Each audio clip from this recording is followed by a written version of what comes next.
Selamat pagi, Shalom. Saya percaya akan ada di tempat ini. Tuhan adalah hadir di tempat ini, amin. Mari mulai ibadah kita dengan ucapan syukur kita dalam doa. Terima kasih Yesus Tuhan. Syukur kami naikkan Bapa, sebab Engkau Allah yang layak terima pujian penyembahan kami. Mari berhadiratlah Allah, Roh Kudus lawat setiap kami, karena kami percaya setiap kali kami berkumpul dalam nama-Mu, Engkau Allah hadir di tempat ini. Beracaralah Roh Kudus, kami siap akan Engkau, bersukacita bersorak-sorai bagi nama-Mu, Allah yang hidup. Terima kasih Yesus Tuhan, dalam nama Yesus Tuhan, amin.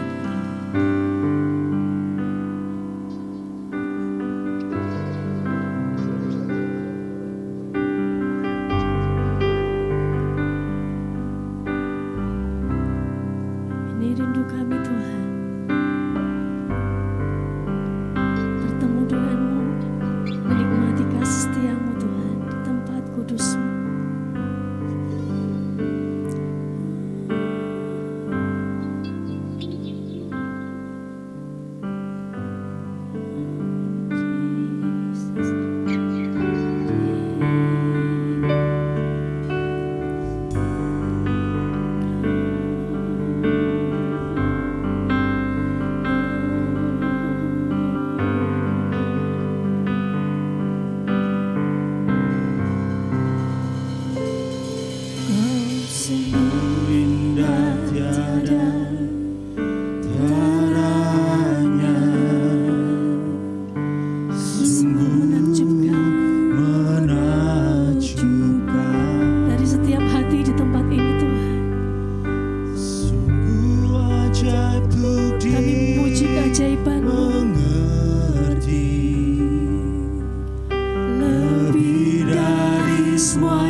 nama yang menyelamatkan kami, nama yang memberi hidup. Terima kasih karena membuat kami berharga.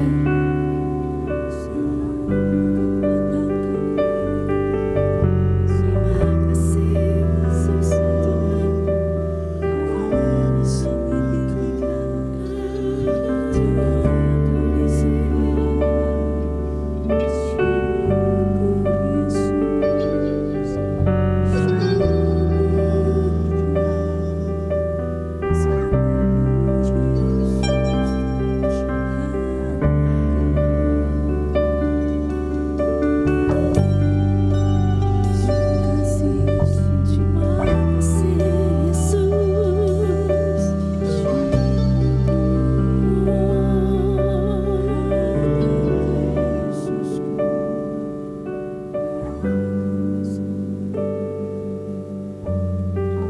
kasih Yesus. Dari setiap hati di tempat ini Tuhan, menyukakan hati-Mu.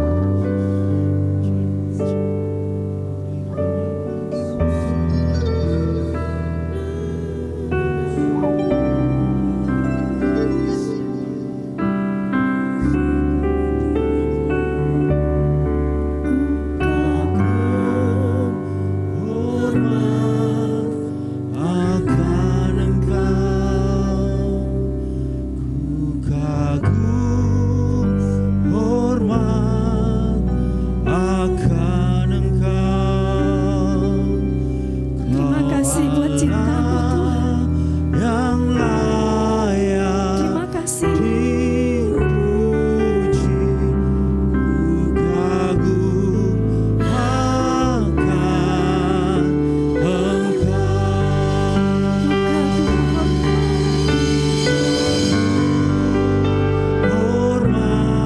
Penghormatan tertinggi bagi-Mu Yesus, Allah yang mulia.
Raja atas segala raja yang hadir di tempat ini. Amen. Dalam nama Yesus. Amin. Dengan sorak-sorai sekali lagi bagi Yesus Tuhan.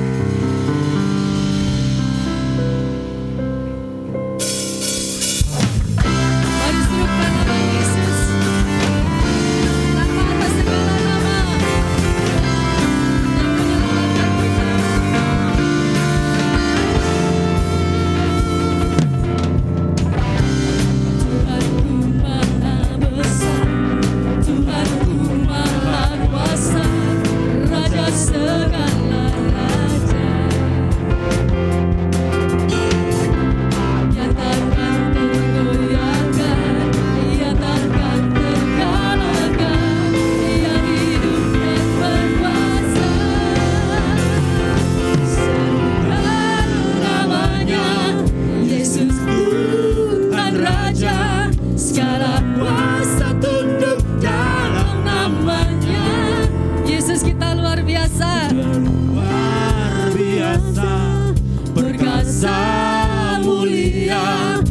Yesus, nama di atas segala nama.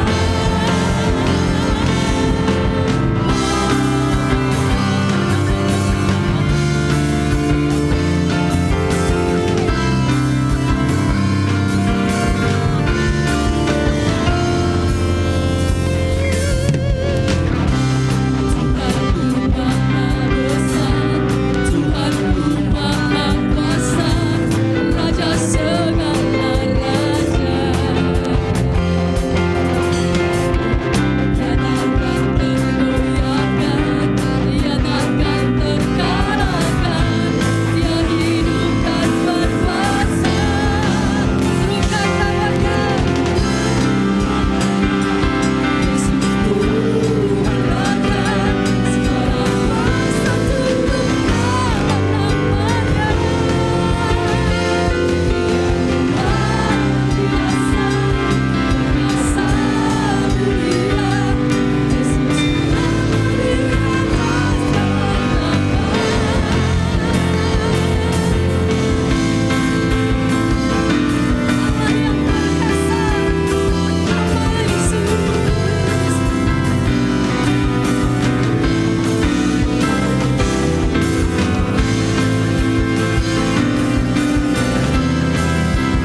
membicarakan firman Tuhan, mari tetap percaya Tuhan yang kita sembah, Tuhan yang luar biasa, yang selalu menyertai kita.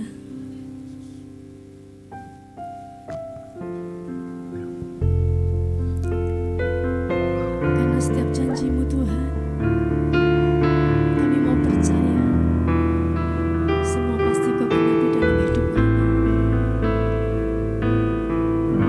Sebab hidup kami adalah bukti penggenapan setiap janji-Mu Tuhan.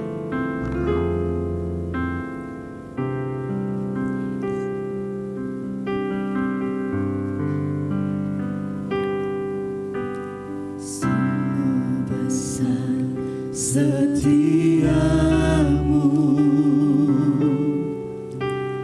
Kau nyatakan bagiku.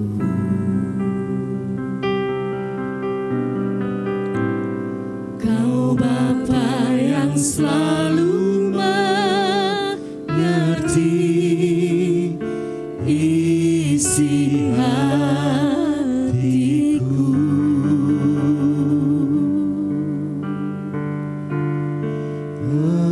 Kemuliaan-Mu Kau janjikan,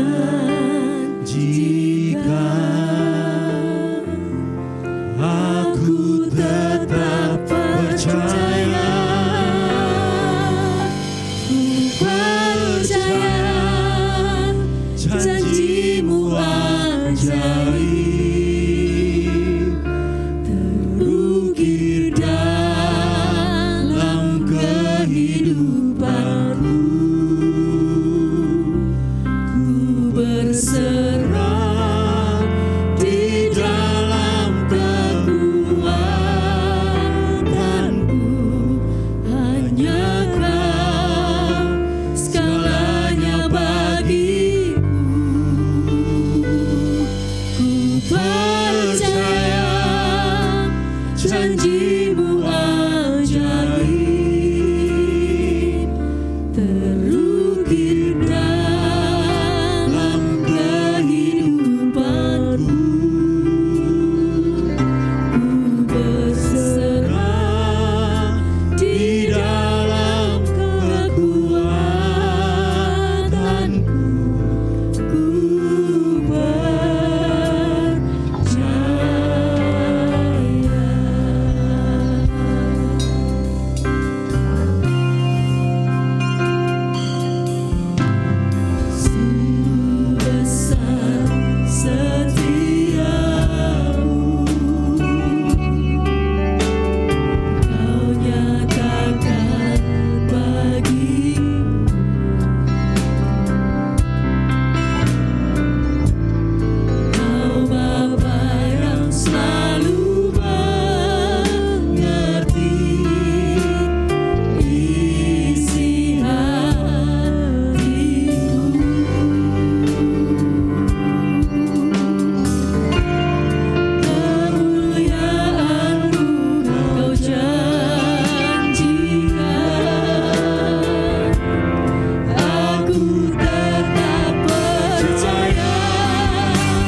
siapkan hati kita untuk ditaburi firman Allah yang hidup, firman Allah yang mengubahkan, yang menyembuhkan, memberi kita kekuatan dan topangan untuk menghadapi angin tofan kehidupan.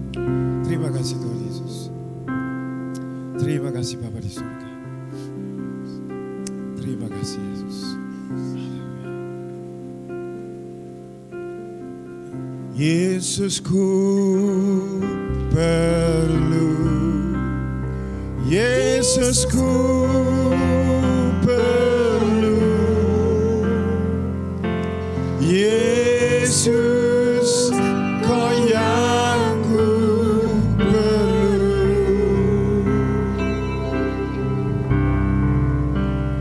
Yesus ku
hari-hari ini kita jauh memerlukan Tuhan daripada hari-hari sebelumnya atau tahun-tahun sebelumnya. Engkau dan saya sedang menghadapi masalah yang semakin berat dan semakin besar di akhir zaman ini.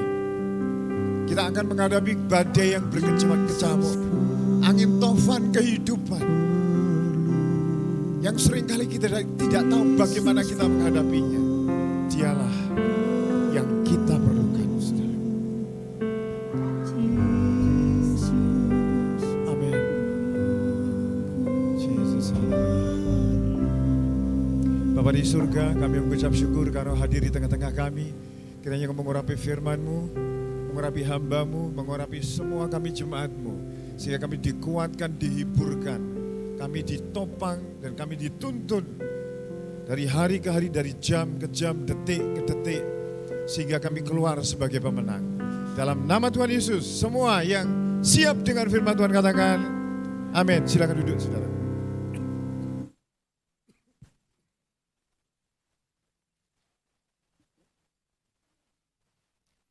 Selamat pagi, salam semuanya.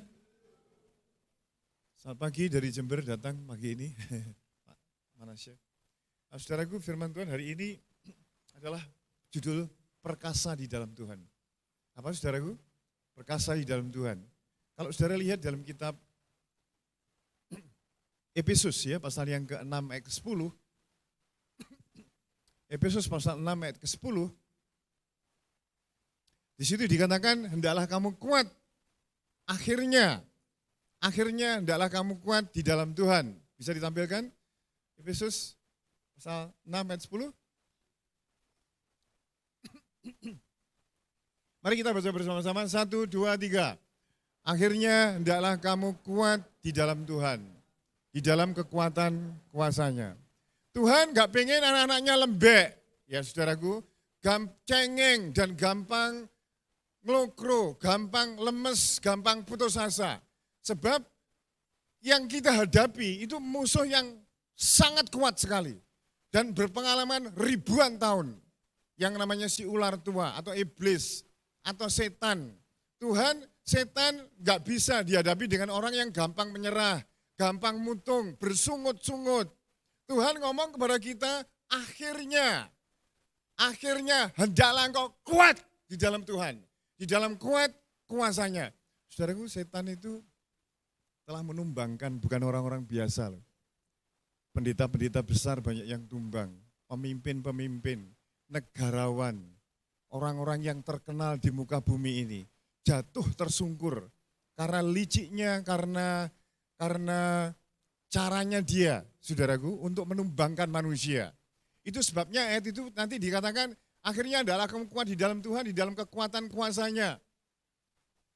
Kenakanlah seluruh perlengkapan senjata Allah supaya kamu dapat menanggung, supaya kamu dapat melawan tipu muslihat iblis. Karena perjuangan kita bukan melawan darah dan daging, melainkan melawan pemerintah-pemerintah, penguasa-penguasa, penghulu-penghulu dunia yang gelap, dan roh-roh jahat di udara. Itu musuh saudara dan saya. Sampai dia membuat orang menjadi pembunuh, menjadi orang keluar masuk penjara, menjadikan orang sampai nikah berulang-ulang, ngerentengi pacar berulang-ulang, sampai menjadikan orang mafia, dia ketagihan pornografi, sampai di ketagihan perjudian, rokok, sampai bisa membuat orang merampok, korupsi dan sebagainya. Itu musuh yang terlalu kuat bagi kita. Nah kita pun Bapak Ibu Saudara gak bisa mengimbangi dia dengan roh yang biasa. Pengaruhnya iblis itu lebih berpengaruh daripada PBB. Dia merasuk, merengsek setiap manusia, suku dan bahasa. Dia lebih kuat dari perusahaan besar manapun di bumi ini. Dan kalau kita tidak hati-hati, kita pun juga terkapar. Nah, kita hari ini akan belajar bagaimana kita ini perkasa dan kuat di dalam Tuhan, saudaraku. Nah, kalau kita melihat ketika Daud menghadapi Goliat, Bapak Ibu Saudara, kita akan mencuplik beberapa ayat saja ya. Kita lihat dalam 1 Samuel pasal yang ke-17.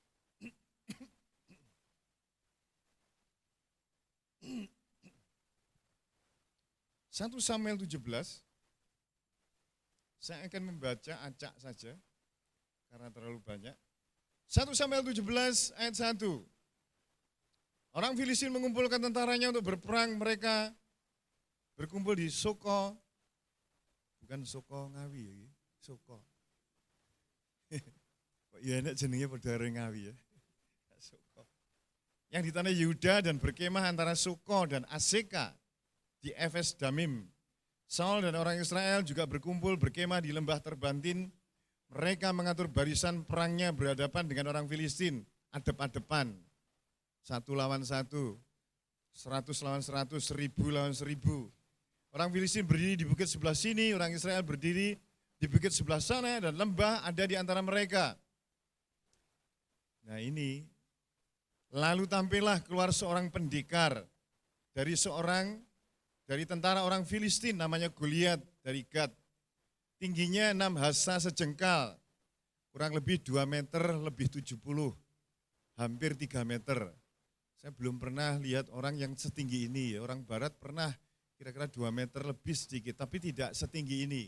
Hampir 3 meter loh ini, yang namanya Goliat, Bapak Ibu Saudara.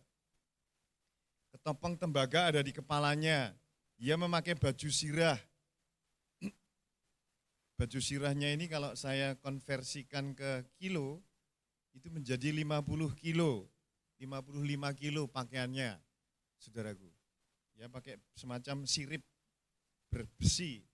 Berat baju sirahnya ini 5.000 sikal tembaga. Dia memakai penutup kaki dari tembaga dan baunya ia memanggul lembing tembaga. Gagang tombaknya seperti pesa tukang tenun, dan mata tombaknya 600 sikal. Mata tombaknya saja 7 kilo itu, saudara. Dan seorang pembawa perisai berjalan di depannya, melompat. Ayat yang ke-11. Ketika Saul dan segenap orang Israel mendengar perkataan orang Filistin itu, maka cemaslah hati mereka dan sangatlah ketakutan. 16. Orang Filistin itu maju mendekat pada pagi hari dan pada petang hari, demikianlah ia tampil ke depan 40 hari lamanya. Nah saudaraku, pendekar yang namanya Goliat ini memang membuat gaduh dan keributan.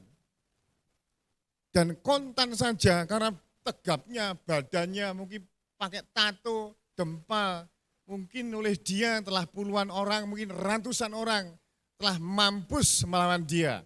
Dia betul-betul seorang pendekar yang berpengalaman, saudaraku. Baik postur tubuhnya maupun perlengkapannya. Sehingga kalau orang melihat dia tampil di depan, itu sampai-sampai itu orang Israel, Saulus rajanya dan tentaranya itu cemas dan dikatakan kitab suci sangat ketakutan, saudaraku. Sehingga mereka banyak di antara mereka yang berlari ketika dia tampil, saudaraku. Dan dia ngomongnya itu selama 40 hari. Tampil pagi dan petang. Saudaraku, hari-hari ini mungkin Goliat tidak menaburkan, menantang seperti itu. Tapi dia mungkin menebar, mengacung-acungkan PHK, kesepian, kegagalan dalam hidup. Dia menabar ketakutan dan membuat kita ini cemas dari hari ke hari. Dia kadang-kadang, bayangkan saudara dari pagi dan petang, 40 hari lamanya. Dijejali dengan perkataan, kamu bodoh, kamu tidak mampu, kamu orang yang sudah gagal, kamu dulu masuk penjara, kamu sekarang kesepian ditinggal suamimu, kamu bukan siapa-siapa, hidupmu tidak mempunyai masa depan. Dan itu selalu ada di pikiran kita karena memang dijejali hampir setiap pagi dan petang. Kadang-kadang dia menemani saudara pada waktu pagi. Nggak bisa membayar tagihan. Anaknya lepas karena kena narkoba. Saudara dikejar dengan pikiran yang semacam itu membuat stres, membuat depresi. Beberapa orang melakukan bunuh diri. Ada jemaat di sini yang 3 tahun yang lalu sampai bunuh diri 2 kali. Yang pertama pergelangan kakinya diputus, pergelangan tangannya di silet, saudaraku. Sampai dibawa ke UGD. Dijahit tertolong. Saat itu pulang lagi saya dengar Pak Bambang, ini si A ini baru bunuh diri tapi untung tidak terlambat, akhirnya bisa hidup lagi. Saya langsung pergi ke dia, kasih firman Tuhan. Ayo kamu datang kepada Tuhan, kamu pulihkan hubunganmu dengan Tuhan. Tuhan pasti menerima kamu, apapun yang menjadi keadaanmu sekarang ini. Iya Pak Bambang, tapinya itu banyak sekali saudaraku. Alasan-alasan untuk tidak maju itu banyak sekali. Akhirnya kemudian dia memang frustasi, dia tidak bisa menjamin keluarganya dengan baik. Menyekolahkan anak biayanya seperti itu. Dia memang pekerjaannya ya servis lupa saya apa itu bagian dari mobil itu. Nah saudaraku dia akhirnya seminggu lagi dia gantung diri. Aduh, itu kata-kata Goliat seperti itu tetap mengiang-iang 40 hari saudaraku. Kalau pagi dan petang itu berarti 2 kali sehari. 40 hari itu 80.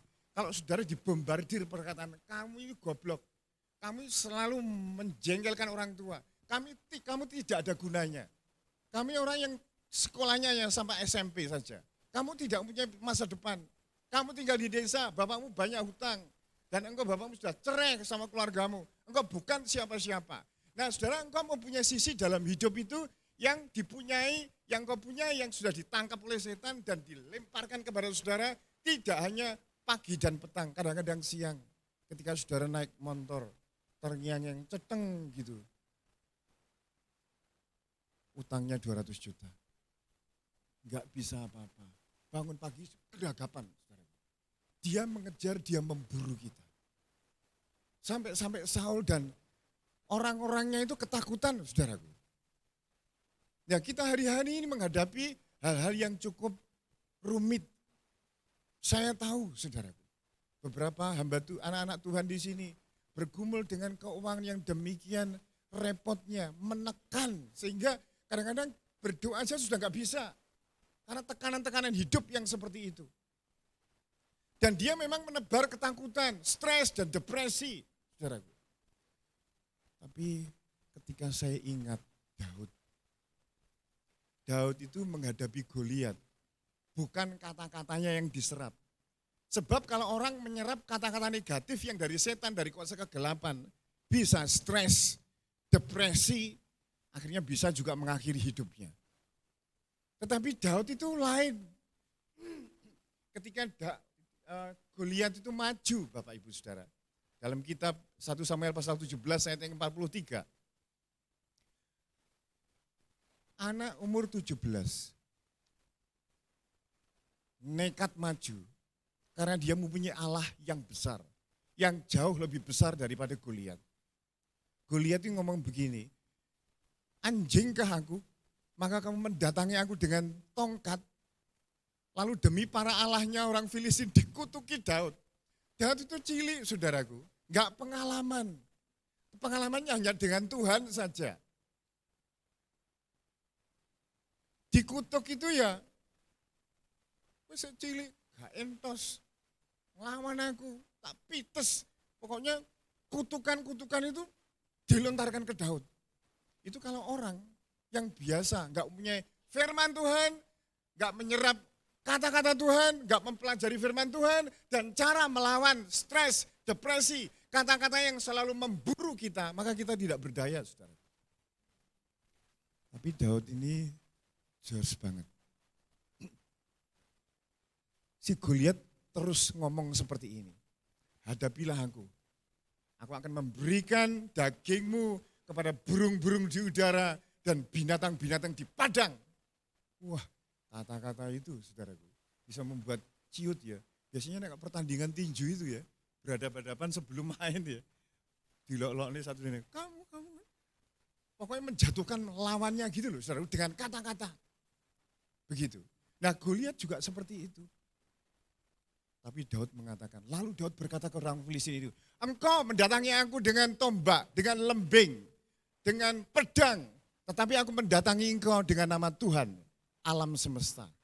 Allah barisan orang Israel itu. Hari ini juga, saudara sebut, tak hitung-hitung, dia nyebut nama Allah itu 11 kali ketika menghadapi Goliat.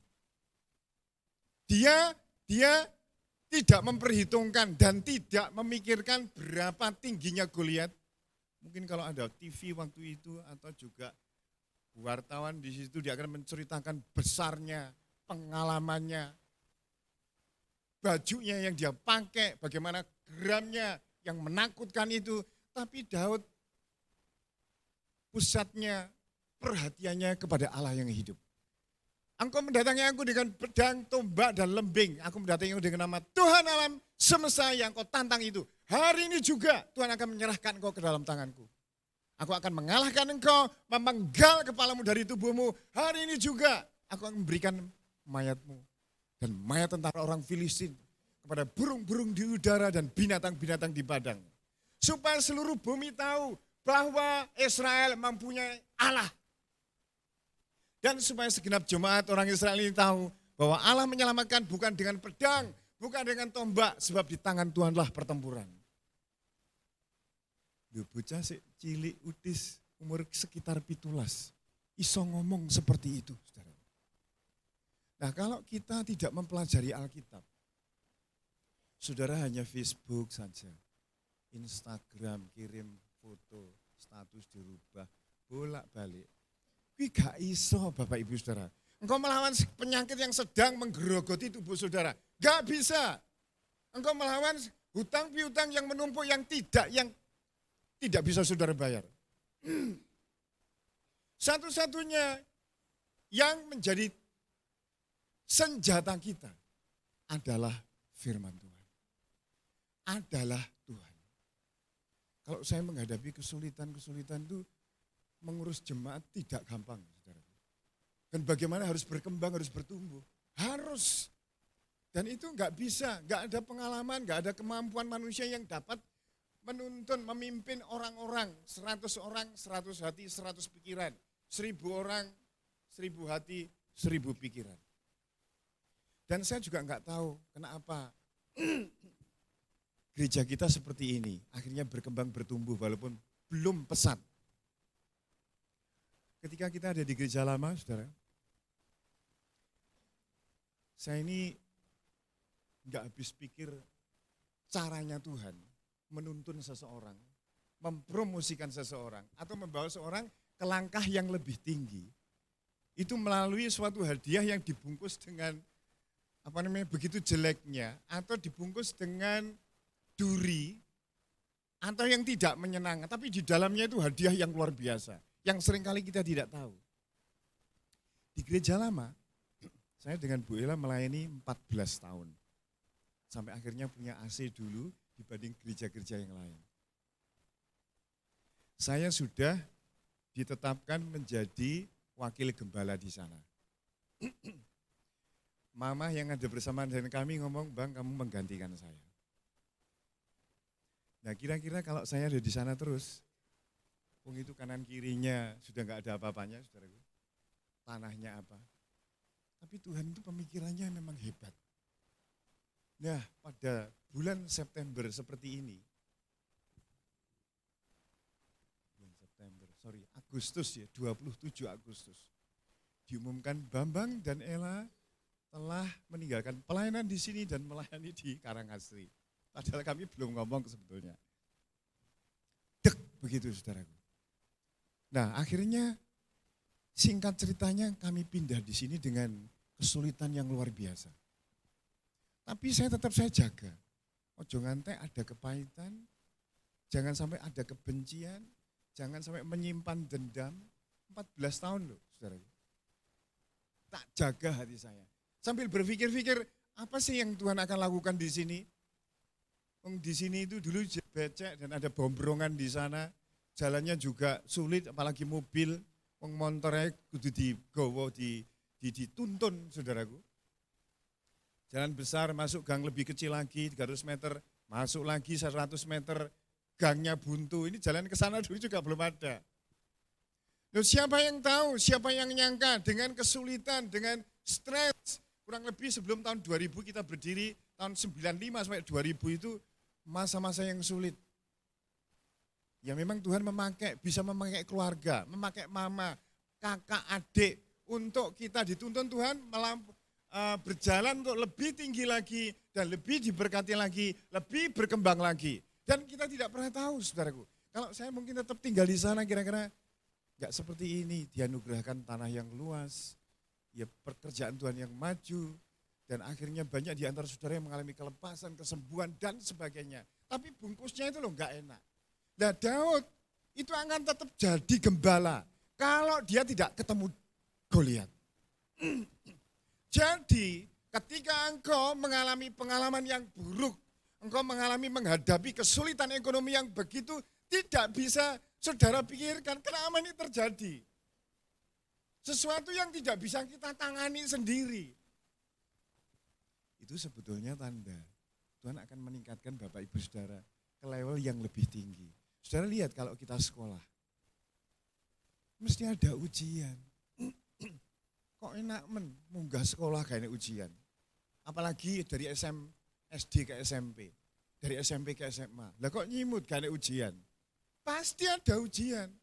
Jadi saudara dan saya harus memandang ujian, kesulitan itu. Jangan membuat engkau depresi, engkau putus asa dan meninggalkan Tuhan.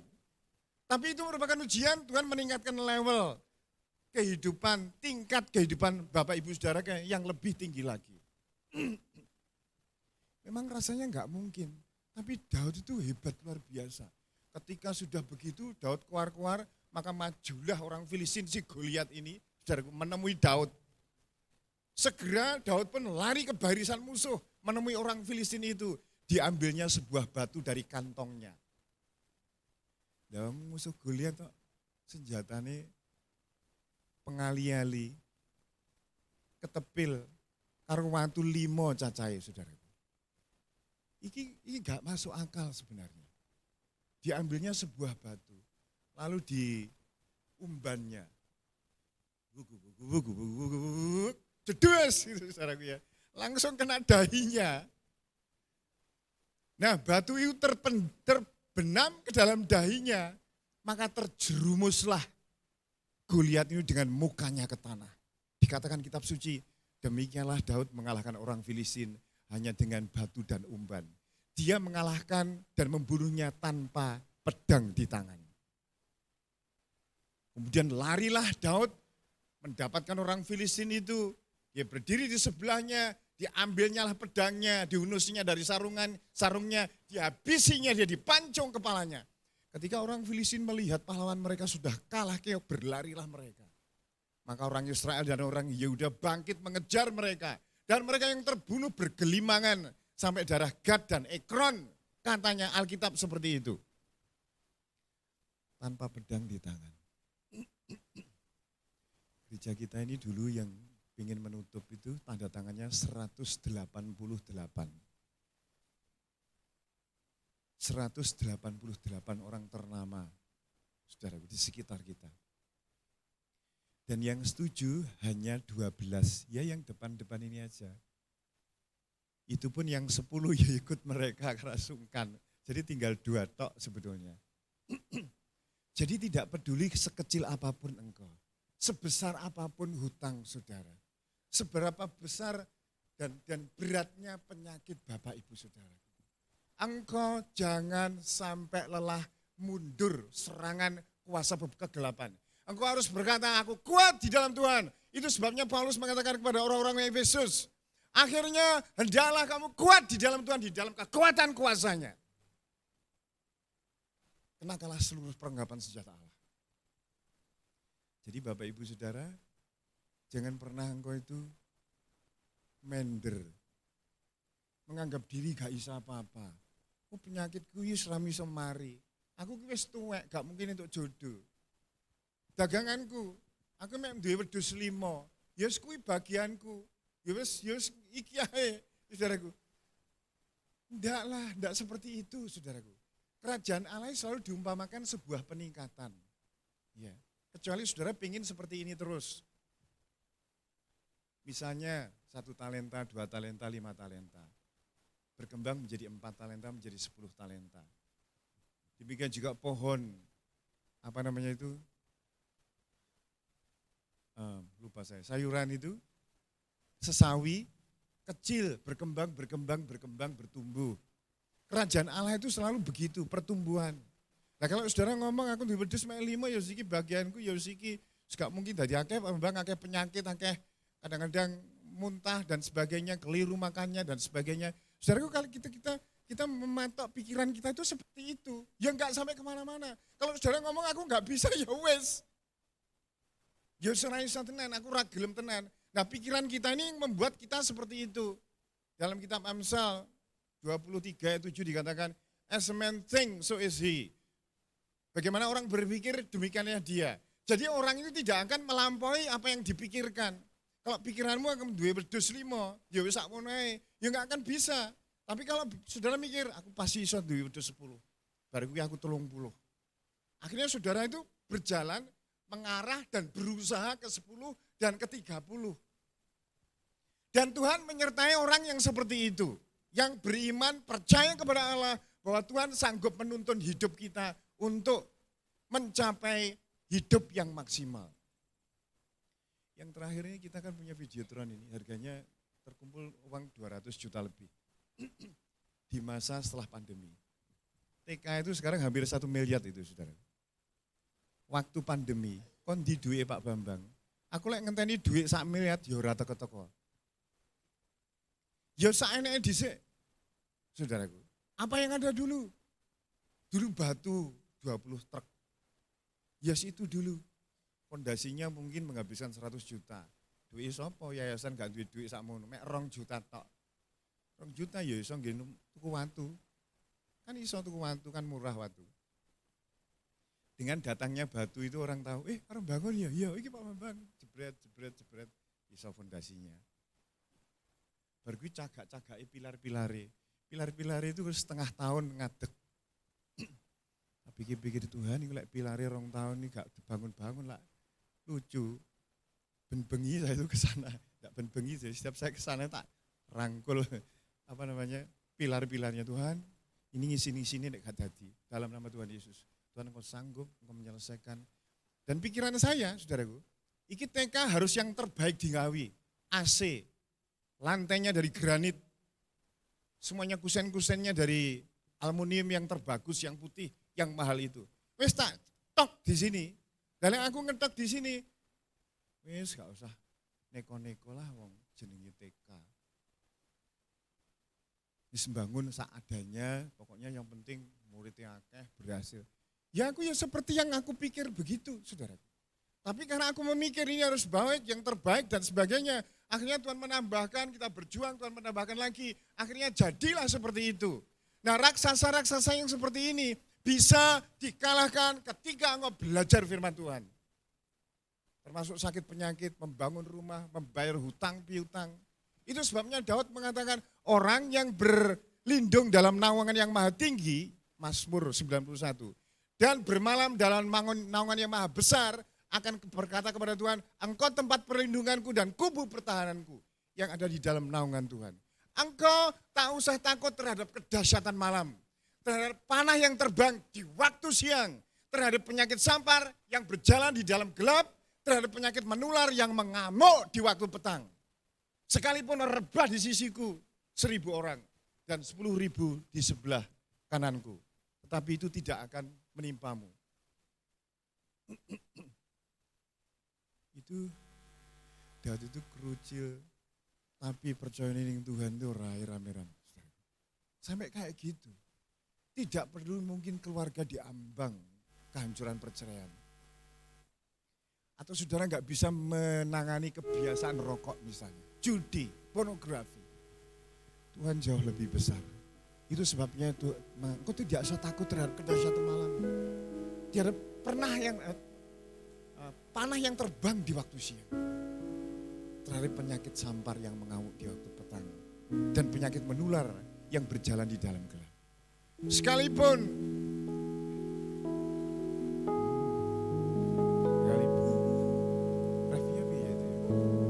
walaupun 1.000 rebah di sisiku itu biarlah. Ya 1.000 rebah di sisiku, walau kau tetaplah Allah penolongku. Walau 10.000 rebahanku,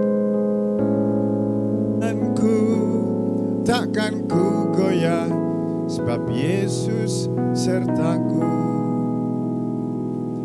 Ini saudara harus menanam firman, janji-janjinya di pikiran kita. Saya kasih tahu ya, otak kita ini suatu instrumen yang dahsyat dan pelik dan kompleks. Kurang lebih ada 12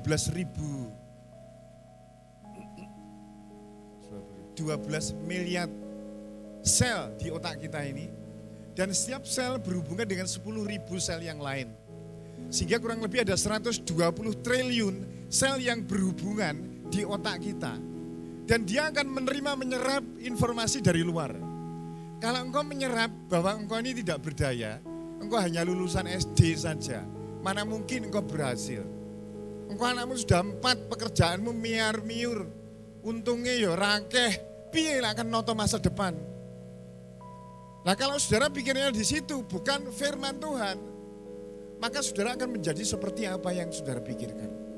Saudara harus merajut, menanam mental di pikiran kita, mental pemenang dan perkasa di dalam Tuhan. Walaupun sulit memang, walaupun kompleks, walaupun sulit diatasi, dan kita mungkin tidak bisa mengatasi, tetapi firman Tuhan yang bisa mengatasinya. Walaupun 1.000 rebah di sisiku dan 10.000 di sebelah kananku, tetapi itu tidak akan menimpamu. Dalam kitab Mazmur pasal yang ke-46 ayat 2. Allah itu bagi kita tempat perlindungan dan kekuatan sebagai penolong dalam kesesakan sangat terbukti. Sebab itu kita tidak akan takut. Sekalipun bumi berubah, sekalipun laut goncang, sekalipun ribut dan berbuih airnya, sekalipun gunung-gunung itu meledak, goncang di dalam laut dan seterusnya, Allah adalah tetap menjadi kekuatanku, perlindunganku di dalam hidupku. Kalau saudara menanamkan seperti ini, maka terbentuklah suatu kehidupan pikiran di mana saudara akan maju di dalam Tuhan. Jangan engkau bergantung kepada modal. Modal sih memang ya penting juga sih ya. Tapi kalau itu modalnya kecil, kenapa harus kecil, harus merasa minder. Saya masih ingatin juga terlihat. Dulu waktu tsunami di Aceh itu ada seorang Kristen yang diizinkan Tuhan anaknya sama suaminya meninggal kena tsunami. Dia melalang buana stres sedikit sana sini. Akhirnya dia ketemu dengan seorang TNI dari Jawa yang baik. Di Aceh, saudaraku. TNI ini memberi uang Rp5.000, Bu. Ini Bu, untuk ibu makan hari ini. Tapi ibu ini mikir-mikir, dikasih hikmat Tuhan. Iki gue tak tukane makanan, seket ini tak irit-irit bisa 3 hari. Dalam kondisi seperti itu. Tapi coba tak belikan aqua. Kan di sana butuh air. Dibelikan aqua, Bapak Ibu Saudara, 1 dus dijual. Sambil Tuhan berkati jualanku ini. Akhirnya jadi 2 dus. Jadi berdus-dus. Akhirnya jadi banyak, Bapak Ibu Saudara. Akhirnya dia beli aqua bukan yang kecil-kecil seperti ini. Akhirnya yang satu liter, ada yang adiknya lagi. Habis itu diberkati Tuhan, bermultiplikasi, akhirnya punya depot, kios. Saudara, hal seperti itu tuh sering terjadi. Bahkan di Alkitab dipaparkan dia membelah Laut Merah, dia mengurapi tongkatnya Musa, membawa orang 2 juta pakai tongkat tok, saudaraku. Ya seperti Daud ini, dia pelintangan tok, bisa membunuh, memenggal kepala raksasa seperti itu. Nah kalau Tuhan tidak berserta, gak iso. Nah itu sebabnya dikatakan orang yang duduk dalam naungan yang maha tinggi, duduk dan bermalam dalam lindungan yang maha kuasa. Itu akan mendapatkan anugerah kemurahan, kekuatan, doa-doa dijawab, kesembuhan, keberhasilan. Itu sebabnya Bapak Ibu Saudara harus memberi waktunya kepada Tuhan. Sehingga saudara akan menerima anugerah, berkat-berkat dan kekuatannya Tuhan. Entah kapan, entah bagaimana, entah berapa lamanya tidak tahu. Musa menerima penggenapannya selama 40 tahun. Daud ini harus berjalan seperti terseok-seok. Naik turunnya kehidupan. Sampai dia umur 30 menjadi raja. Yusuf 17 tahun kemudian diproses, digodok, jadikan budak, dijual, dimasukkan ke sumur, saudaraku. Ditipu oleh istrinya Potifar, masuk penjara.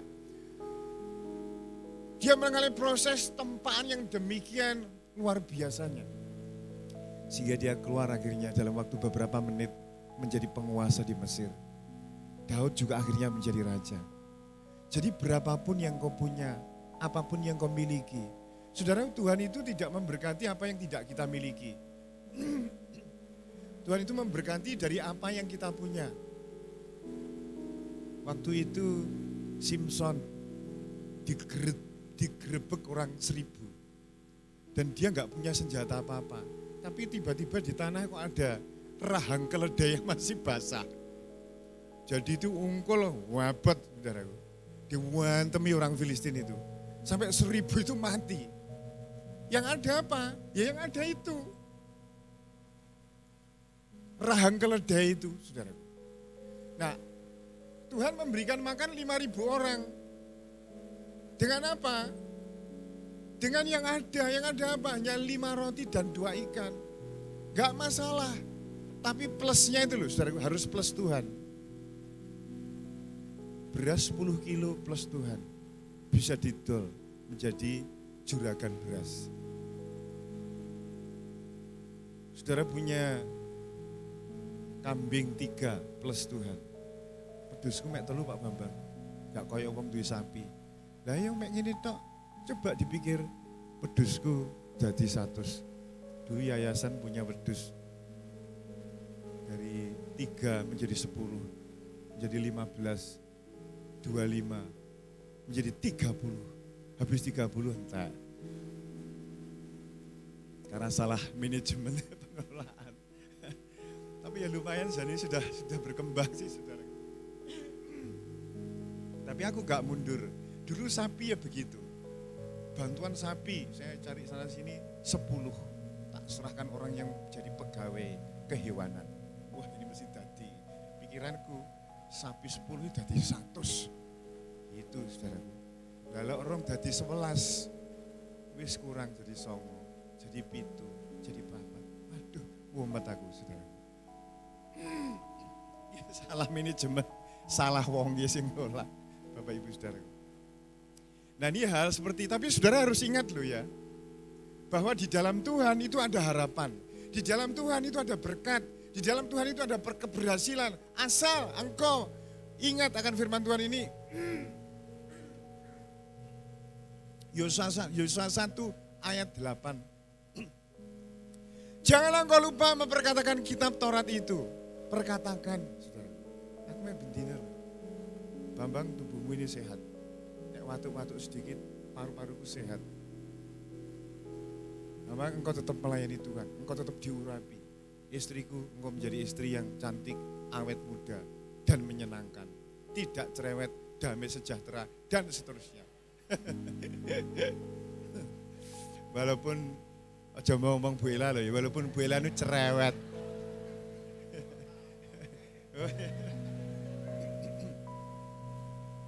Lo harus berbicara seperti itu loh saudaraku. Pak Timur saat ini betina ditumpang tangan dalam nama Tuhan Yesus.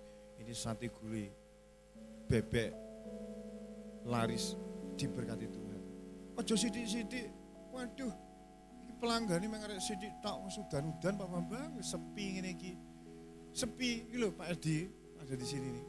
Pegawainya diomongi, kowe jangan ngomong sepi ya, meskipun sepi. Ngomong Tuhan memberkati, Tuhan memberkati ini berhasil dan seterusnya. Dan memang itu kenyataannya harus begitu. Daud itu gak iso loh, saudaraku gak nggawa pedang loh. Hari ini juga Tuhan akan menyerahkan kau ke dalam tanganku. Hari ini juga aku akan memenggal kepalamu dari tubuhmu. Lah orang nggawa pedang loh, saudara, memenggal kepala sokondi. Ya soko imani itu loh, saudara. Ada orang yang namanya Roger Bannister. Dulu rekor atletik lari selama 400 tahun. Tidak ada orang yang bisa berlari 1 mil itu selama 4 menit. Biasanya lebih 5 menit atau 6 menit. Itu selama 400 tahun. 1 mil itu sama dengan 1,3 atau 1,5 kilo. Tapi Roger Bannister ini gak iso, aku mesti iso. Meskipun orang sama 400 tahun, gak ada orang yang bisa. Nah pikirannya dia ngomong bisa, saudaraku. Akhirnya dia latihan.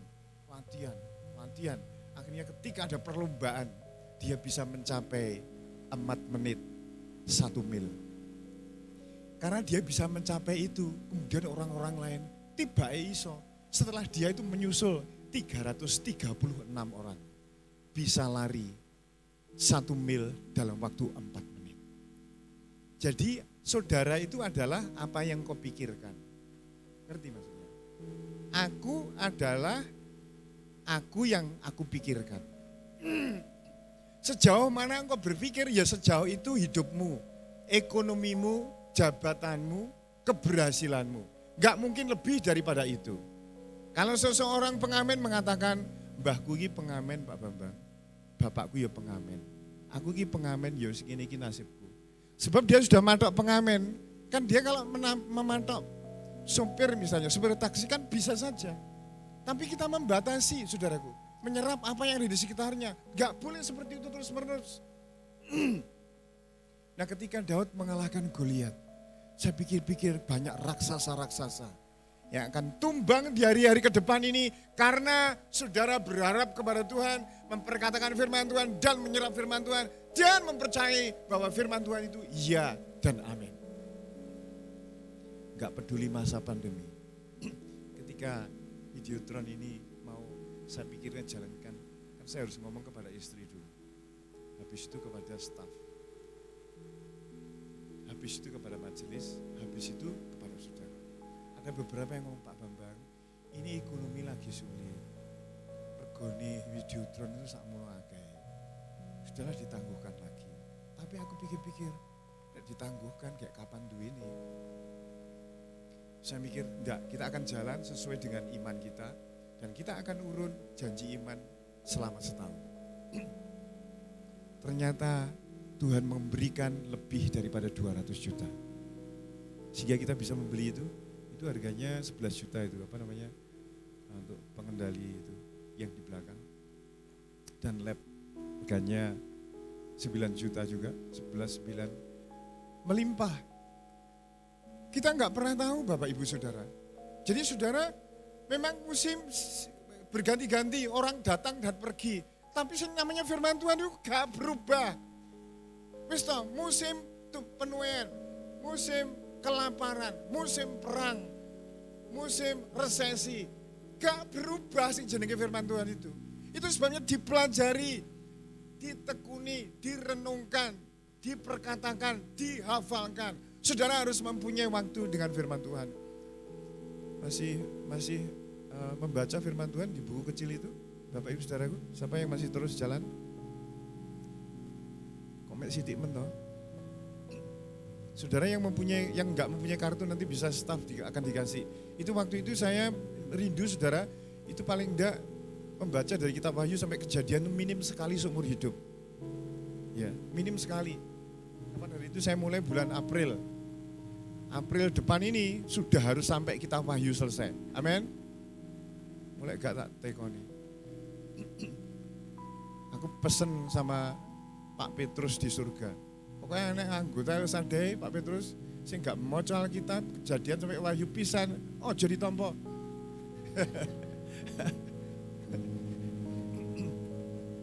Saudara, itu satu keharusan. Itu sebuah sekolah. Wis to, gak iso melek, ngantuk, kuwesel, dipeksa. Ngantek liar-liar, teklak-tekluk, akhirnya ngorok. Ya wis gak apa-apa. Kadang-kadang firman Tuhan ini gaya wong iso. Lansari firman Tuhan, perkatakan firman Tuhan, serap firman Tuhan, hafalkan firman Tuhan, dan engkau akan menjadi seperti apa yang kau renungkan. Engkau akan menjadi seperti yang kau baca, yang kau perkatakan, dan hidupmu berubah. Mari kita bangkit berdiri saudaraku, kita akan berdoa.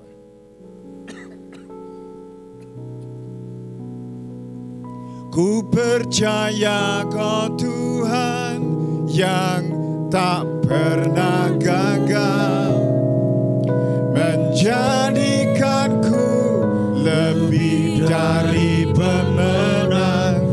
Ku percaya Kau Tuhan yang tak pernah lalai, menepati janji-janji-Mu. Dari awal agak cepat sih. Engkau yang lebih tahu cara untuk membuka jalanku. Engkau yang lebih mengerti cara untuk menolong hidupku. Katakan semua full. Ku percaya Kau Tuhan yang tak pernah gagal, menjadikanku lebih dari pemenang. Ku percaya Kau Tuhan yang tak pernah lalai, menepati janji-janji-Mu. Saudaraku, percayalah. Tumbuhkan iman percayamu di hari-hari ini. Tidak peduli betapa berat beban dan pergumulanmu saat ini. Ketika engkau berani mempercayai Tuhan, duduk dalam naungan yang maha tinggi, bermalam dalam lindungan yang maha kuasa, engkau akan melihat perkara-perkara yang belum pernah kau pikirkan sebelumnya. Terima kasih Tuhan Yesus. Sekali lagi, ku percaya. Ku percaya Kau Tuhan yang tak pernah gagal, menjadikanku lebih dari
biasa silahkan maju ke depan untuk berdoa firman Tuhan.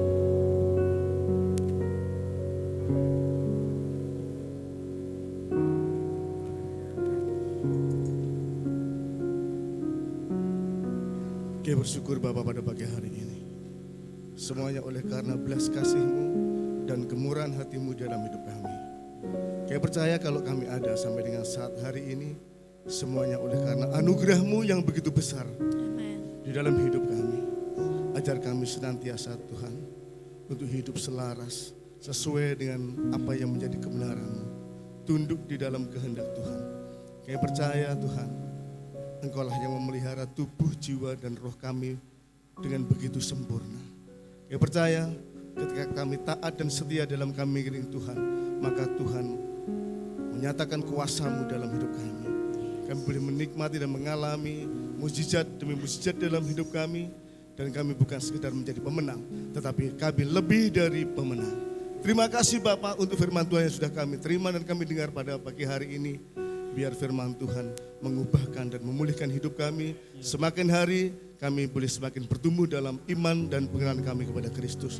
Terima kasih Bapa, terima kasih dengan hati yang limpah. Kami alaskan doa kami di dalam nama Tuhan Yesus Kristus. Haleluya. Amin. Bapak Ibu silakan duduk kembali. Puji Tuhan, kita semuanya diberkati dengan firman Tuhan yang luar biasa. Tetap semangat, tetap setia, dan tetaplah kuat, tangguh dalam Tuhan. Kita akan melihat pengumuman, mari perhatikan bersama-sama.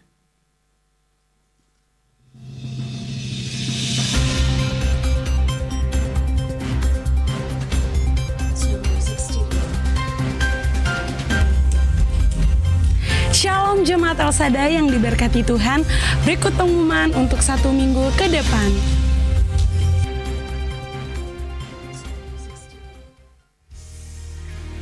Komsel minggu ini akan berjalan sesuai dengan jadwal masing-masing. Mari antusias untuk mengikuti komsel. Bagi jemaat Tuhan yang belum berkomsel, silakan menghubungi Sakom atau sahabat komsel. Doa pagi hari Selasa dan Rabu jam 5 pagi di gereja. Pelayanan orang jalanan setiap hari Selasa jam 11 siang di Panti. Menara doa sesuai dengan jadwal komsel masing-masing. Setiap hari Senin sampai Jumat pukul 6 sore di meeting room gereja.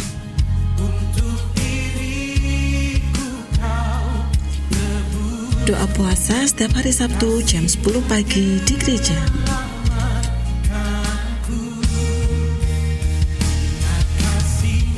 Ibadah El Shaddai Youth hari Sabtu jam 6:30 malam di gereja. Ibadah El Shaddai Kids hari Minggu sesi 1, 2, dan 3 di Aula Pengingat.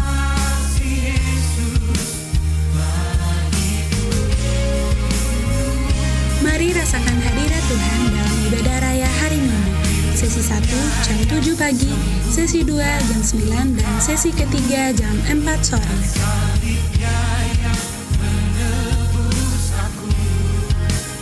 Kami mengundang Bapak Ibu Saudara PKS GUPL Sadai untuk hadir dalam acara Gathering PKS yang akan diadakan hari Kamis tanggal 19 September pukul 6:30 malam di gereja.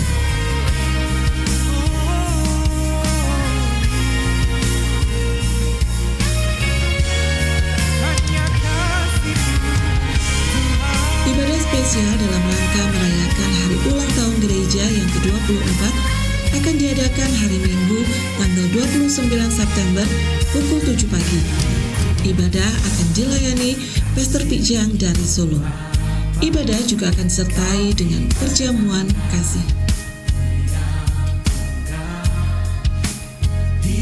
Demikian pengumuman minggu ini. Selamat berhari Minggu. Tuhan Yesus memberkati. Nanti untuk hari Kamis ada pertemuan untuk gathering para PKS, khusus pemimpin kelompok sel saja, ya dari kelompok sel PKS anak-anak, PKS remaja kaum muda dan dewasa ya. Saya harap semuanya itu hadir, nanti akan diundang secara pribadi pakai elektronik. Sedangkan hari ulang tahun yaitu 2 minggu lagi ya, minggu terakhir tanggal 29.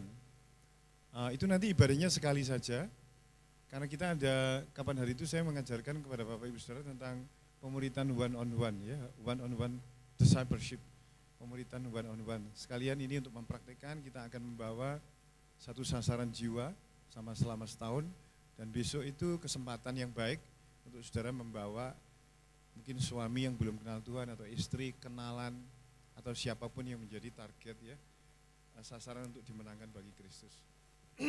Mungkin ada yang baru pertama kali ini hadir di gereja kita, angkat tangannya. Pak Hadi, Bu Hadi, selamat datang dari Sidoarjo. Nggak ada ya? Oke, kalau begitu mari kita berdiri, saudara, kita akan tutup dalam doa, kita mengangkat persembahan.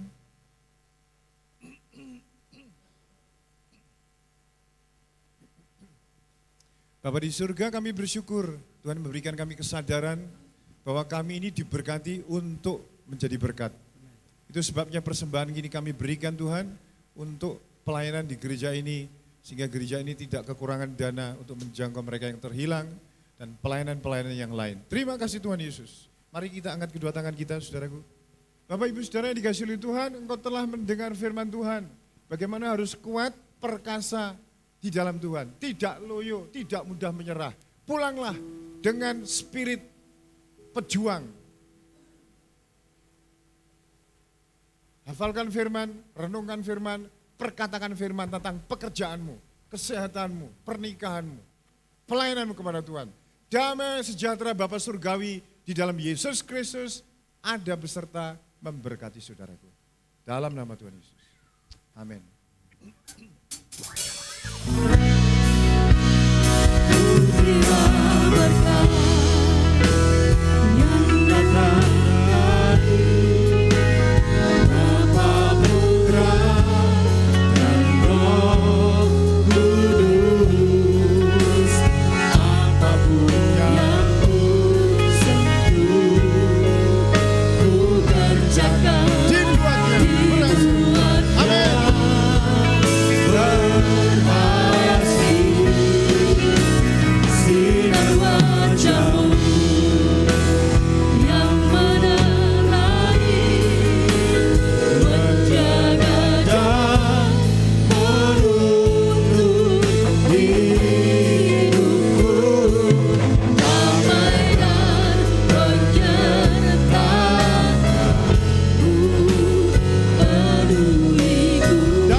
Bersyukur.